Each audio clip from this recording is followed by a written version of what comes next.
आज जो कोशिश की गई अमित शाह की तरफ से, उसे क्या माने कि जयंत चौधरी बहुत अच्छे हैं, उन्होंने घर गलत चुन लिया है, एक ऑफर दे रहे जयंत चौधरी को, अभी मौका है, समय है, बीजेपी में आ जाएं। हमारे नेता ने भी स्पष्ट कर दिया और हम भी स्पष्ट करना चाहते हैं। सबसे पहले जो 750 किसानों की शहादत इन्होंने किसान आंदोलन में कराई, उन परिवारों को न्योता देके उनको सम्मान कैसे ये वापस लौटा सकते हैं, उन परिवारों की खुशियां कैसे वापस लौटा सकते हैं, पहले उसका ये काम है। मैं यहाँ एक बात कहना चाहता हूँ चौहान साहब, अभी यहाँ चर्चा आई कि वहां से निकल के लोगों ने कहा कि जो राम को लाए हैं हम उनको लाएंगे। ये इतने बेहुदे लोग हैं, मुझे इस भाषा का इस्तेमाल नहीं करना चाहिए। क्या हम श्री राम को ला सकते हैं? कौन लाया था श्री राम को? वो आदर्श है, मर्यादा पुरुषोत्तम है, वो सबको लाने वाले, उनको लाने की हैसियत इनकी कहां से हो गई? यहाँ सचिन जी, कहने का जो उनका भाव है, जो उद्देश्य है, वो अलग है। वो जनता है, अपने कहने का उनका तरीका है, वो किस संदर्भ में कह रही है वो अलग बात है। हमारे साथ जनता नहीं कह रही है, जनता नहीं कह रही है। ये जाट नेता जो आज मीटिंग करने पहुंचे, उनकी तरफ से कहा गया है भारतीय जनता पार्टी के लोग, राम को तो कोई नहीं ला सकता ना, राम को कौन ला सकता है, लेकिन ये जो मंदिर बना है उसके संक्षेप में ये बात कही गई है, जो जाट नेता मीटिंग से बाहर आए उनकी तरफ से। हमारे साथ अमित आएंगे आपके पास। अमित दुबे बने हुए रेजिडेंट एडिटर हैं दिल्ली से हमारे। अमित, ये जो बैठक हुई है काफी अहम बैठक मानी जा रही थी और बैठक खत्म हो गई है। जो वहां से जाट नेता बाहर आए हैं, सबके चेहरों में मुस्कान थी। जो कोशिश थी इस बैठक से पहले उनको मनाने की, उनकी जो मांगे थी उनको मानने की, क्या सब कुछ ठीक हो गया है? बीजेपी ने सबको खुश कर दिया है? जो कोशिश थी वो पूरी हो गई बीजेपी की? अमित चौहान साहब, उन 250 लोगों को आएंगे सर, देखिए आएंगे आपके पास आएंगे। अमित देखिए, इसमें कोई दो राय नजर नहीं आती है कि बीजेपी का मिशन है कि जाटों को मनाना। अगर जाट नाराज है तो ऐसे में बीजेपी जो है हर हाल में उन्हें मनाना चाहती है, और आज वही प्रक्रिया शुरू हुई। बाकायदा खुद अमित शाह और संजीव बालियान सहित तमाम लोग मौजूद थे। दूसरी बड़ी चीज कि बैठक कहाँ शुरू हुई, आखिर बीजेपी को क्यों लगा कि जाटों को मनाना चाहिए? भले ही आरएलडी के प्रवक्ता इस बात को नकार रहे हो कि अपने रिपोर्टर को भेज दीजिए, अगर मैं बताना चाहता हूं कि मैं दिल्ली में के न्यूज का एडिटर हूं, मैं उन नेताओं के बारे में बता सकता हूं जो लोग वहां पे विरोध कर रहे थे। और इसमें कोई दो राय नहीं है कि जो टिकट बांटी गई है उस टिकट को लेकर न सिर्फ आरएलडी का बल्कि समाजवादी पार्टी के लोगों ने भी अपना विरोध दर्ज कराया है कि यहाँ पे जो है जाटों की अनदेखी की गई, यानी जाटों को कम टिकट दिया गया समाजवादी पार्टी की तरफ से भी और आरएलडी की तरफ से भी। और अमित, कुछ दिन पहले जयंत चौधरी के आवास के बाहर तमाम जाट संगठन के लोग मौजूद थे, शोर शराबा कर रहे थे, हो हल्ला कर रहे थे टिकट को लेकर। सचिन जी कह रहे हैं ऐसा कुछ भी नहीं था, उसको लेकर कितनी सच्चाई है? अमित जी बिल्कुल, देखिए इसमें कोई दो राय नहीं है कि कौन लोग, जो आरएलडी के प्रवक्ता बैठे ये भी जानते हैं कि आखिरकार वो कौन लोग थे। भले ही वो जयंत चौधरी के कहने से मान गए और वापस चले गए, लेकिन किस मूड से वो वहां पे पहुंचे थे? क्या हंगामे की दृष्टि नहीं पहुंचे थे? क्या हंगामा शुरू नहीं हुआ? भले ही कुछ देर चला और उसके बाद हंगामा थम गया हो, लेकिन इसमें कोई दो राय नजर नहीं आती कि जिस तरह से जाटों के जो सुर पश्चिमी यूपी में देखने को मिले हैं, और वही एक बड़ी वजह थी कि अब बिल्कुल एट ए टाइम जो है वो बीजेपी की तरफ से बाकायदा बैठक बुलाई जाती है। खुद गृह मंत्री अमित शाह जो है उसमें पार्टिसिपेट करते हैं, बात करते हैं, क्योंकि अब तक जो है पश्चिमी यूपी में बीजेपी लगातार नाराजगी झेल रही थी, और जो पश्चिमी यूपी खासतौर प्रभार है वो गृह मंत्री अमित शाह के पास है। यानी पूरी तरह से अमित शाह जो है वो पश्चिमी यूपी पे नजर बनाए हुए हैं, और ये इस बात पे भी नजर बनाए हुए हैं कि कहां से कौन सा मोहरा, कौन सा पॉइंट लीक हो रहा है जिसपे वो आगे बढ़ सकते हैं। तो यही वो पॉइंट था जहां पे जाट नेताओं ने, कुछ जाट नेताओं ने खासतौर पे आरएलडी और समाजवादी पार्टी का जहां पे अनदेखी का आरोप लगाया, वहीं से बीजेपी शुरू हुई और वो प्रक्रिया शुरू हो चुकी है। ऐसे में 10 फरवरी को चुनाव भी होने वाला है, चुनाव में उसका कितना असर होगा ये वक्त बताएगा। इसके अलावा अमित, जो बैठक थी उसमें 2 मांगे मुख्य थी। गन्ने का जो भुगतान है वो 14 दिन के भीतर, ये पहले भी ये मांगे कही गई हैं, अखिलेश यादव ने भी कहा जब सत्ता में आएंगे तो 14 दिन के भीतर भुगतान किया जाएगा। एक दूसरी मांग थी जाटों के आरक्षण को लेकर। क्या अब जाट आरक्षण को लेकर राजनीति शुरू हो जाएगी? देखिए इसमें कोई दो राय नहीं है, चुनाव है, चुनावी मौसम में हर बयार जो है वो बह सकती है, चाहे वो जाट आरक्षण की बात हो, जहां तक गन्ना किसानों की भुगतान की बात है, दुनिया जानती है कि गन्ना किसानों का भुगतान जो अभी भी पेंडिंग है, भले सरकारें कितना भी दावा करे, चाहे वो समाजवादी पार्टी की जो सरकार रही हो, तो उन्होंने इतने 1000 करोड़ गन्ना किसानों को भुगतान किया, या बीजेपी की वर्तमान सरकार है जो कहे कि हमने इतने 1000 करोड़ का भुगतान किया, लेकिन इसमें कहीं कोई दो राय नजर नहीं आती कि गन्ना किसान जो है वो अपनी दुर्दशा के लिए मजबूर है, और गन्ना किसान जो है वो हमेशा सरकार से गुहार लगाता कि आखिरकार उनका पैसा समय पे क्यों नहीं मिलता। सरकार किसी की भी हो, लेकिन गन्ना किसान की परेशानी जस की तस है। दोनों मांगे जो है वो यहाँ पे जाहिर तौर पे दिखाई पड़े, अमित शाह के सामने रखी गई है। आश्वासन भी दिया गया, हालांकि आश्वासन, लेकिन किसानों और जी आश्वासन भी दिया है अमित शाह ने कि हम बहुत जल्द आपकी जो मांगे हैं उस पर विचार करेंगे, और जो भी हो सकता है उसको लेकर हम पूरी कोशिश करेंगे उन मांगों को माना जाए। एक ब्रेक का वक्त है, नावेद भाई को नहीं ले पाए, ब्रेक के लिए रुकेंगे। आप सभी मेहमान बने रहिए, ब्रेक के बाद वापस लौटेंगे, फिर नावेद भाई के पास चलेंगे, उनका क्या मानना है इस बैठक को लेकर, उनकी क्या राय वो भी जानने की कोशिश करेंगे।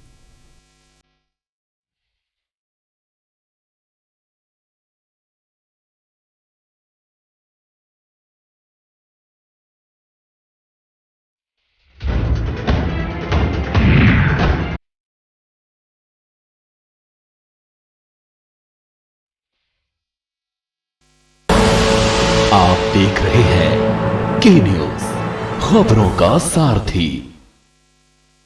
पर ये दिल है कि चख रहा है उन्हीं अल्फाजों का नूर नूर और नूर नूर और नूर नूर और दूर कितना भी जाओ, इस जुबान से दूर ना जा पाओगे। विमल, बोलो जुबान केसरी। हर भारतीय ने ठाना है देश को विकास के चरम पर ले जाना है, और देश की इस विकास यात्रा में अहम भूमिका निभाता है हमारा आयकर भुगतान, जिसका एक महत्वपूर्ण अंग है टीडीएस स्टेटमेंट की ई फाइलिंग, जो हमारे फिजिकल और सोशल इंफ्रास्ट्रक्चर को बनाने में मदद करता है। इसलिए सभी टैक्स डिडक्टर्स 31 दिसंबर 2021 को समाप्त तिमाही के लिए 31 जनवरी 2022 तक टीडीएस विवरण ई फाइल करें। 200 रूपए प्रतिदिन के लेट फीस और 1 लाख रुपए तक के जुर्माने से बचने के लिए अंतिम तिथि 31 जनवरी 2022 से पहले अपना टीडीएस विवरण दर्ज करें। सभी टैक्स डिडक्टर्स को www.tdscpc.gov.in पर खुद को पंजीकृत करना अनिवार्य है। अधिक जानकारी के लिए www.tdscpc.gov.in या www.incometax.gov.in पर लॉग ऑन करें। आयकर विभाग द्वारा जनहित में जारी। खुदी को आजमाया है तो ये अंदाज आया है, खुदी को आजमाया है तो ये अंदाज आया है। तुम में भी मैं हूं, शुद्ध प्लस पान मसाला।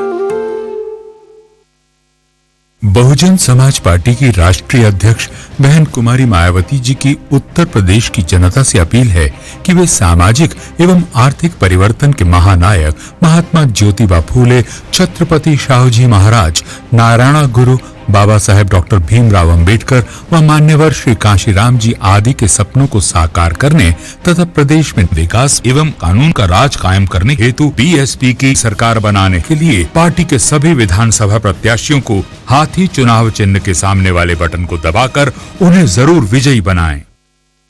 जब पशुओं को मिलेगा प्यार और मिल्को मोर पशु आहार तो दूध बहेगा, मुनाफा बढ़ेगा। मिल्को मोर पशु आहार। आप देख रहे हैं के न्यूज, खबरों का सारथी।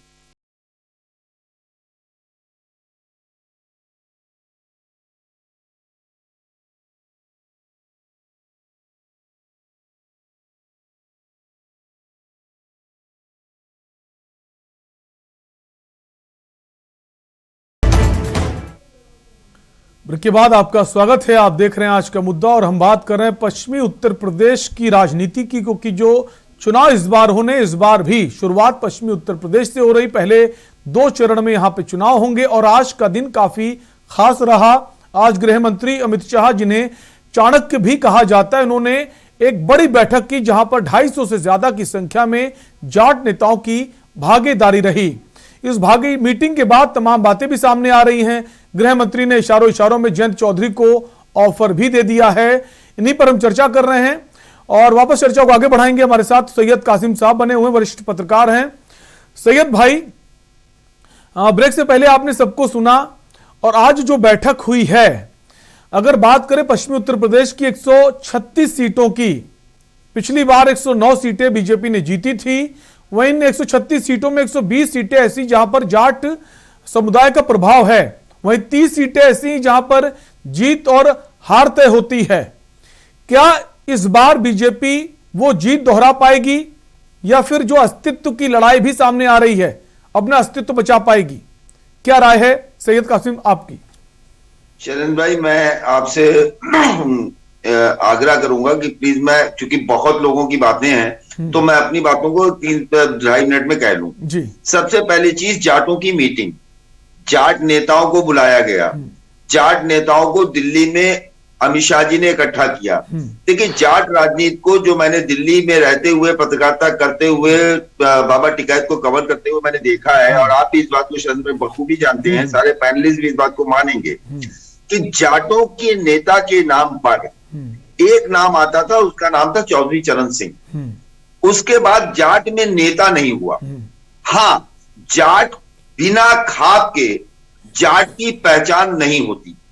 अगर खाप मौजूद नहीं है, कितने बड़े बड़े भी नेता कहीं इकट्ठा हों, उनकी कही हुई किसी भी बात को आप एक उस पूरी बिरादरी या पूरे समाज के वर्जन के रूप में नहीं देख सकते।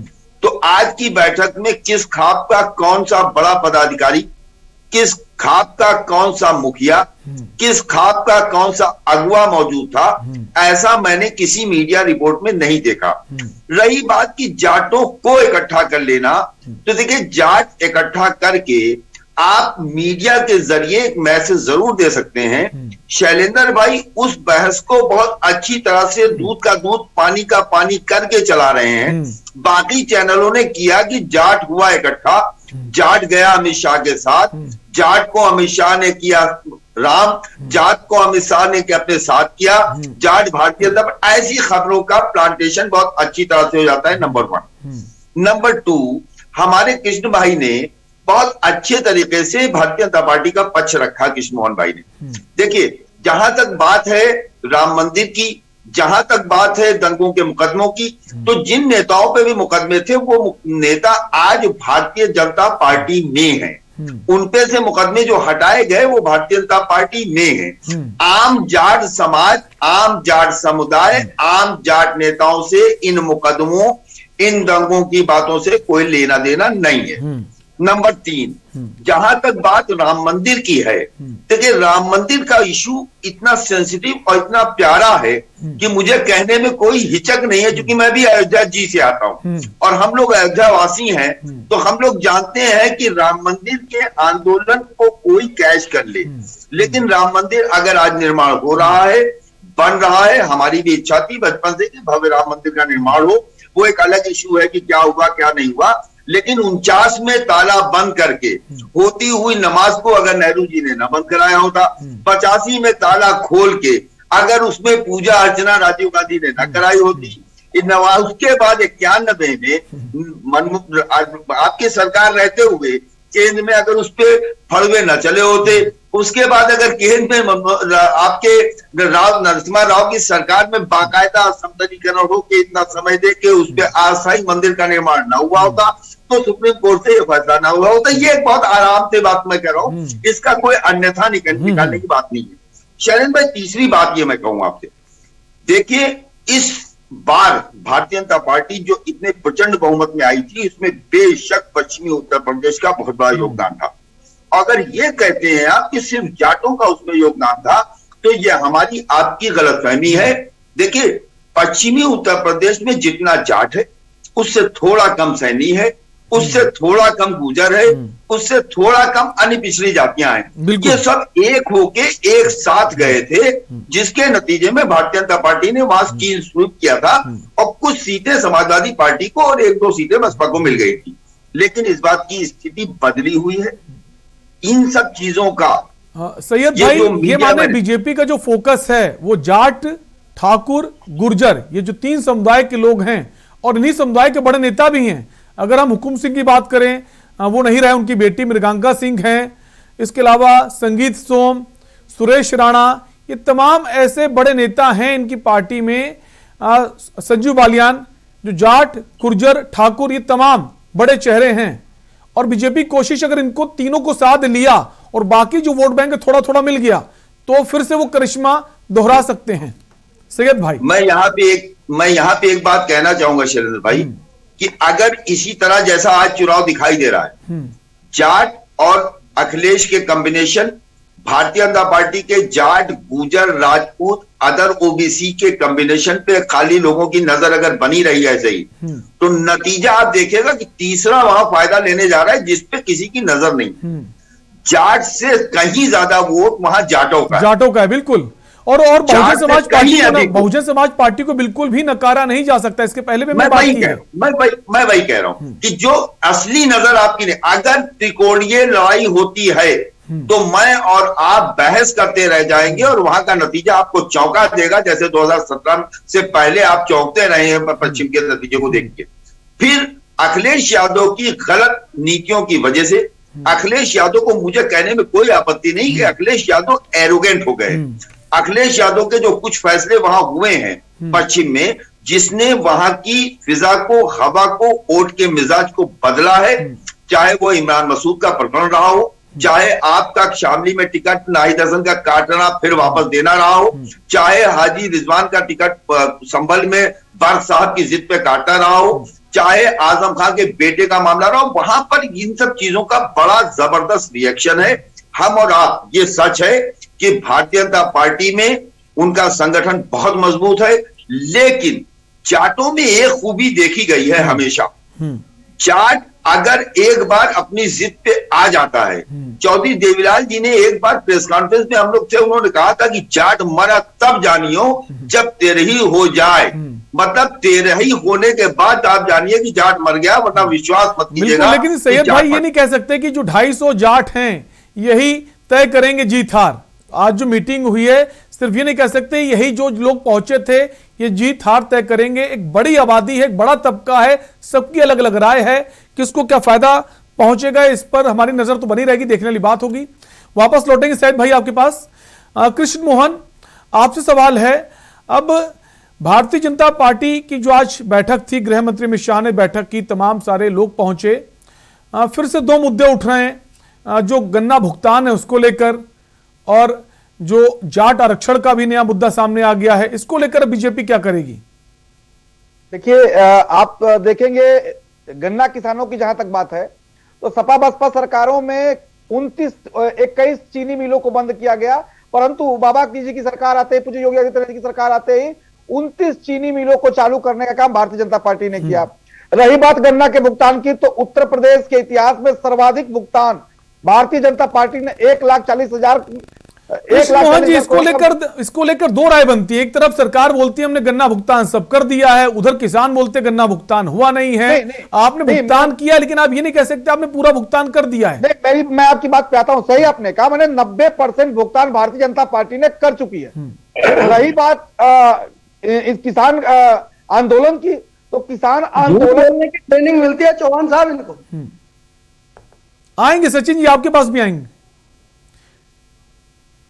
हमने सर्वाधिक भुगतान कर चुके हैं हम, और गन्ना किसान इस बात से सहमत भी है कि हमने रेट भी बढ़ाए हैं। ठीक है, हमारे साथ राष्ट्रीय प्रवक्ता है भारतीय किसान यूनियन के केपी सिंह ठेनुआ जी, हाँ, इनको नहीं ले पाए, माफी चाहेंगे। केपी सिंह, आपसे जानना चाहेंगे, जो कृष्ण मोहन ये कह रहे हैं तमाम बातें कि गन्ना भुगतान हमने सबसे ज्यादा कर दिया है, जो मिल बंद थी, शुगर मिल, उनको सब चालू करा दिया, कितनी सत्यता है? मिल तो शुरू कराई आपने, शुगर मिल जो बंद थी, लेकिन जो गन्ना भुगतान को लेकर बार बार बयान आते किसान नेताओं के, वो कहते हैं भुगतान अब तक नहीं हुआ है, ये कहते हैं हमने सबसे ज्यादा भुगतान किया है।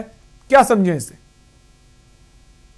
सलेन जी, ये बातें सिर्फ कहने की नहीं है। कृष्ण मोहन जी आपके पास, केपी सिंह जी, क्या आप हमें सुन पा रहे हैं? पैसे प्रति किलो गन्ने का रेट बढ़ाया चौहान साहब इन्होंने। केपी सिंह, क्या आपको हमारी आवाज आ रही है? हम चाहेंगे आप अपने फोन को अनम्यूट कर दें। केपी सिंह,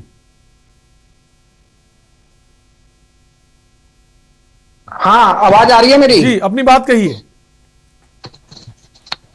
ऐसा रही किसान की बात, जाट सबसे पहले तो खेती किसानी करने वाली कौम रहती है। इनका एक अपना एक इतिहास रहा है, गौरवमयी इतिहास। महाराजा सूरजमल, राजा नाहर सिंह, राजा महेंद्र प्रताप सिंह, चौधरी चरण सिंह, सर छोटू राम, चौधरी महेंद्र सिंह टिकैत जी, चौधरी अजीत सिंह जी ने भी बड़ा संघर्ष किया। जैन जी भी अपना जो भी है अपना राजनीतिक करियर आगे बढ़ा रहे हैं। लेकिन बात अगर गन्ना भुगतान का जो सवाल आपने किया, बसपा से भाजपा ने दुगना भुगतान किया, सपा से 1.5 गुना किया। प्लस मेरा बात ये जाटवाद पर डिबेट करना कि जाट ये उधर, जाट ये, जाट इतने कमजोर नहीं हुए हैं। जाट अपना निर्णय लेना खुद जानते हैं। और रही जाटों के स्वाभिमान की बात, जाट सपा की विचारधारा के साथ कभी तालमेल बिठा ही नहीं सकता, क्योंकि सपा की विचारधारा वो है जब 1989 में बीपी सिंह जी ने, विश्वनाथ प्रताप सिंह जी प्रधानमंत्री जी ने चौधरी अजीत सिंह जी को शपथ लेने के लिए भेजा था लखनऊ, तो जाटों के साथ इतना बड़ा छलावा हुआ था कि चौधरी अजीत सिंह जी को मुख्यमंत्री नहीं बनने दिया। इसके बाद आप आ जाएं, मुजफ्फरनगर दंगे हों, वो भी एक बड़ा, एक लॉ एंड ऑर्डर एक बड़ा इशू रहा जाटों की नजर में। तीसरा कैराना का पलायन, कैराना पलायन भी एक बड़ा इशू था। इसके बाद राजा महेंद्र प्रताप सिंह विश्वविद्यालय की घोषणा, चौधरी चरण सिंह स्पोर्ट्स क्लब की घोषणा, बहुत सारे जेवर इंटरनेशनल एयरपोर्ट आया। मैं बात ये कर रहा हूं कि जातिवाद की राजनीति से अलग विकासवाद की राजनीति कीजिए। मैं बीजेपी से भी यही कहूंगा, जाटों को ज्यादा ये दिखाने की कि जाट खुश हैं, नाराज हैं, ये कोई आवश्यकता है नहीं है बीजेपी को। जाट अपना निर्णय संत योगी जी के साथ सिंह, आपको क्या लगता है जो किसान आंदोलन खत्म हुआ, जो किसान के जो 3 कृषि कानून थे उनको वापस ले लिया गया, जो नाराजगी किसानों में थी वो दूर हो गई है? आप जब अपनी, आप तो बेहुदा तक शब्द का इस्तेमाल कर रहे थे, मैंने ऑब्जेक्ट नहीं किया। आप कैसे तय कर सकते हैं कि जाट की योगी जी के साथ निर्णय लेगा? तो आप कैसे, भाई मैं अपने लिए तो तय कर सकता हूं ना, मेरा अधिकार नहीं है। वो उनका व्यक्तिगत कहना है सचिन जी, व्यक्तिगत कहना है उनका। मैं अपनी बात रख रहा हूँ, समाज की बात कीजिए। समाज की बात क्यों नहीं करें भाई? किसान समाज में नहीं आता क्या? आपको इस देश के किसान ने ले रखा है, आपको किसने जज बना दिया कि आप फैसला लेंगे? 2017 में बिना जाटों के 325 सीटें आ गई क्या? अरे बात करते हैं उनकी जो, लेकिन केपी सिंह राकेश टिकैत तो साफ कह रहे हैं, राकेश टिकैत तो साफ कह रहे हैं बीजेपी से खासा नाराज है किसान। आप खड़े होने को स्वाभिमान मानते हैं। केपी सिंह राकेश टिकैत तो खुले मन से कह रहे हैं कि अब जो 2.5 महीने हैं, जो समय है, अब ये कैराना, मुजफ्फरनगर, ये सब चलेगा। देखो, राकेश टिकैत जी का एक अपना राजनीति या जो भी है किसान सेवा करने का उनका तरीका है, उनकी बातों पर टिप्पणी मैं नहीं करूंगा। मैं अपने विचार रख रहा हूं, मुझे अपने विचार करने के लिए आमंत्रित किया गया है और मेरे विचार ये हैं कि जाट स्वाभिमानी और अपने निर्णय लेने में सक्षम है। बिल्कुल, जाट उन लोगों के साथ नहीं जाएंगे जो कानून व्यवस्था का मजाक बनाया, जिन्होंने बिल्कुल एक जंगल राज कायम रखा इस उत्तर प्रदेश के अंदर। अब योगी जी के बारे में कोई कह दे कि वो बेईमान है, मैं मान जाऊंगा। ठीक है, आपके पास लौटेंगे। सचिन जी हमारे साथ बने हुए हैं। सचिन सरोहा, आरएलडी की अगर बात करें और अगर पिछले कुछ पीछे जाएं, जो पंचायत के चुनाव हुए थे, आरएलडी ने जबरदस्त सफलता पाई थी और चौधरी अजीत सिंह का समय जाना भी एक सहानुभूति बना, जिसका चुनाव में फायदा भी मिला। क्या ये बड़ा कारण है जो समाजवादी पार्टी ने एक बहुत ज्यादा संख्या में उन्हें सीटें दी हैं और इस बार आरएलडी के जो प्रत्याशी हैं वो बीजेपी के लिए सबसे बड़ी मुसीबत हैं, और जिसको देखते हुए आज अमित शाह को खुद जिक्र करना पड़ा जयंत चौधरी का कि जयंत जो है बहुत अच्छे हैं, घर गलत चुन लिया है? चौहान साहब, पहली भी एक डिबेट में मैंने कहा था कि उत्तर प्रदेश के इन दोनों नौजवान नेताओं ने, आदरणीय चौधरी जयंत सिंह जी और आदरणीय अखिलेश यादव जी ने जो गठबंधन किया, ये परम श्रद्धेय चौधरी चरण सिंह जी और आदरणीय लोहिया जी की विचारधारा का गठबंधन बना है। और ये इन दोनों युवा नेताओं के पास उत्तर प्रदेश को आगे लेके जाने का एक मजबूत विजन उनके पास है। जैसे कि उत्तर प्रदेश में सबसे पहले राष्ट्रीय लोकदल ने 22 संकल्प लिए और अपना संकल्प पत्र घोषित किया। तो मैं समझता हूं कि मजबूत इरादे और एक साफ नियत जब किसी के पास होती है तो स्वाभाविक विरोधियों के हौसले पस्त होंगे। और मैं आपको एक बात बता देना चाहता हूं आपके माध्यम से चौहान साहब, कि किसान आंदोलन में जिस तरीके से किसान का अपमान हुआ, उसको पश्चिमी उत्तर प्रदेश का खासकर किसान भूलने का काम नहीं करेगा। जिस तरीके से हाथरस कांड में हाथरस की बेटी के दुख में शामिल होने के लिए जब हमारे नेता आदरणीय जयंत चौधरी जी पहुंचे और उन पर लाठी चलाने का काम अमित शाह जी की पुलिस ने किया, उस लाठी को मैं समझता हूं कि उत्तर प्रदेश और देश का किसान मजदूर, चाहे वो किसी भी वर्ग जाति धर्म से आता हो, वो नहीं बोल पाएगा। और जहां तक गुर्जर समाज का भी आपने नाम लिया, गुर्जर सम्राट महाराजा मीर भोज जी के नाम पे काली पोत के जो अपमान गुर्जर समाज का करने का काम भारतीय जनता पार्टी ने किया, उसको चाहे जाट हो चाहे गुर्जर हो, वो कोई कैसे भूल सकता है।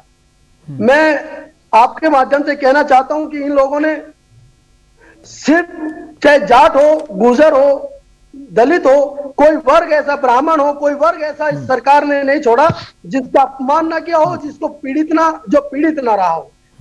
अब लोग चैनल पे बैठ के किसी पार्टी के प्रवक्ता की तरह बयान देने का काम करते, तो इन लोगों की जो मंशा है और नियत है वो भी स्पष्ट है। ठीक है, किसान आंदोलन ठीक है। हमारे साथ अमित दुबे बने हैं, रेजिडेंट एडिटर हैं दिल्ली से। नियत ये स्पष्ट है कि योगेश नावार को मार्च से टिकट आपके पास आएंगे। आज जो बैठक हुई है गृह मंत्री अमित शाह के साथ, तमाम सारे जाट नेता वहां पहुंचे, क्या जो आरएलडी और समाजवादी पार्टी का गठबंधन है इसने बीजेपी को मुश्किल में डाल दिया है और आने वाले वक्त में हम और ऐसी मीटिंग्स देख सकते हैं? अमित, नहीं होते इसमें कोई दो राय नहीं कि बीजेपी ने एक बड़ा मैसेज देने की कोशिश की और मैसेज भी साफ है कि लगातार जो तमाम सवाल खड़े किए जा रहे थे कि पश्चिमी यूपी में बीजेपी का जनाधार गिरा है, जाट वोटर जो है वो खासतौर नाराज हैं क्योंकि किसान आंदोलन के लेके जाटों ने बहुत संघर्ष किया, तमाम किसानों का आंदोलन के लिए संघर्ष हुआ। लेकिन आज जिस तरह से अमित शाह ने जो बैठक की है तो एक बड़ा मैसेज देने की कोशिश जरूर की गई है। कितना इसका असर होगा ये तो आने वाला वक्त बताएगा। खासतौर पे 10 तारीख को चुनाव है, पश्चिमी यूपी की बात करें और रिजल्ट जो है वो 10 मार्च को आएगा, यानी रिजल्ट तो 10 मार्च को पता चलेगा। लेकिन बीजेपी की तरफ से एक स्ट्रांगली मैसेज दिया गया है कि बीजेपी किसानों के साथ और जाटों के साथ खड़ी है। पहले भी उनके जो मंत्रियों के बयान आए हैं, चाहे भले भी किसान आंदोलन खत्म हो गया और कृषि बिल तीनों वापस हो गए हो, लेकिन बीजेपी ने तब भी ये मैसेज देने की कोशिश की कि हम अपने कानून को समझा नहीं पाए और किसान नहीं चाहते इसलिए हम वापस ले रहे हैं। खुद प्रधानमंत्री ने मीडिया के जरिए जो है बाकायदा संबोधन अपने कहा कि किस तरह से वो कानूनों को वापस ले रहे हैं। तो जो नाराजगी थी, नाराजगी दूर हुई या नहीं हुई, ये इसमें भी कोई दो राय नहीं है कि चंद नेता अगर मिलने आते हैं तो क्या चंद नेता पूरे जाट समुदाय का ठेका अमित ये तो मानेंगे कि डैमेज कंट्रोल की स्थिति में है बीजेपी। अगर ऐसा ना होता तो पश्चिमी उत्तर प्रदेश की जिम्मेदारी खुद अमित शाह के कंधों पर ना होती, किसी और को भेज सकते थे वहां पर। जी बिल्कुल, ये इसमें कहीं कोई दो राय नजर नहीं आती कि डैमेज कंट्रोल का पूरा मन बीजेपी बना चुकी है। और यही बड़ी वजह कि आज 26 जनवरी को जब बैठक खासतौर पे हो रही है, जब पूरे इंडिया गेट के आसपास अलर्ट जारी है, उसके बाद जो जनपद पे प्रवेश साहिब सिंह वर्मा का घर है, उस घर में बैठक हो रही, खुद गृह मंत्री और संजीव बालियान मौजूद होते हैं। तो नेता बड़े थे, छोटे थे, कितना क्या थे, लेकिन इसमें कोई, जैसे हमारे साथी भी ये भी बता रहे थे कि स्ट्रांगली एक मैसेज देने की कोशिश की है कि जो जाटों की नाराजगी है वो बीजेपी ने दूर कर दी है। अब जाटों को तय करना है कि आखिरकार जो आने वाले दिनों में चुनाव है या जो 10 मार्च का रिजल्ट आएगा उस रिजल्ट में क्या रंग आएगा। और जिसकी मैं लगातार बात कर रहा हूं क्योंकि पश्चिमी यूपी से जो सुर खासतौर पे निकल के आए, भले ही आरएलडी से नाराज लोग हो सिर्फ या समाजवादी पार्टी से नाराज हो, भले ही वो कैंडिडेट के तौर पर अपने आप को देख रहे हो और उन्हें टिकट ना मिला हो, इस वजह से उनकी नाराजगी हो, क्योंकि एक सीट पर तमाम प्रत्याशियों को टिकट नहीं दिए जाते। और मुश्किलें समाजवादी पार्टी के लिए भी बहुत हैं। हमारे साथ महेश बने हुए हैं, महेश आर्य जी। महेश जी, समाजवादी पार्टी पर खासा हमलावर है बीजेपी, आरएलडी पर एक सॉफ्ट रवैया, समाजवादी पार्टी पर आक्रामक रवैया, समाजवादी पार्टी पर यह आरोप लगाए जा रहे हैं कि ये जो टिकट्स बांट रहे हैं उसमें जो लोग हैं वो माफिया हैं, गुंडे हैं, दंगाई हैं। इसको लेकर महेश जी आप क्या कहेंगे कि वाकई में बीजेपी की, समाजवादी पार्टी के पास ऐसे प्रत्याशी नहीं है जो दागी ना हो, या फिर मजबूरी है समाजवादी पार्टी को उन प्रत्याशियों को मैदान में उतारना?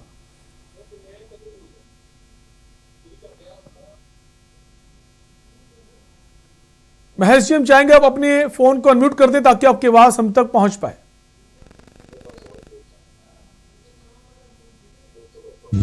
जो निश्चित रूप से मैं कह रहा था कि समाजवादी पार्टी जिस तरीके से 5 साल की सरकार की त्रासदी को के बीच में देखा है और उनके साथ खड़ी रही है, तो निश्चित रूप से समाजवादी पार्टी ही इनको हटाने जा रही है। मुकाबले में समाजवादी पार्टी जब पता है पूरी जनता को, और जब हमारे जयंत चौधरी साहब का जब साथ और मिल गया तो निश्चित रूप से पूरी तरह से प्रचंड बहुमत की बात हो गई, इसलिए इनको बहुत दिक्कत आ रही है। इन्होंने भगवान राम को भी घसीटा, कृष्ण को भी, सबको ये साथ रहे, सबको ये। अरे तो आपके नेता भी तो जिन्ना को ले आते हैं, पाकिस्तान को ले आते हैं। अगर वो राम को लाते हो तो आप जिन्ना पाकिस्तान को ले आते हैं। प्रवक्ता बता रहे थे भगवान रामचंद्र जी को जो लाए उनको लाए, ऐसा नारा भी दिल्ली में दिया गया। तो इसके लिए मैं कहता हूं भगवान राम का पूरी तरह से अपमान है, उनके जो भक्तों का अपमान है। और पाकिस्तान का नाम लेना हिंदुस्तान का अपमान नहीं है।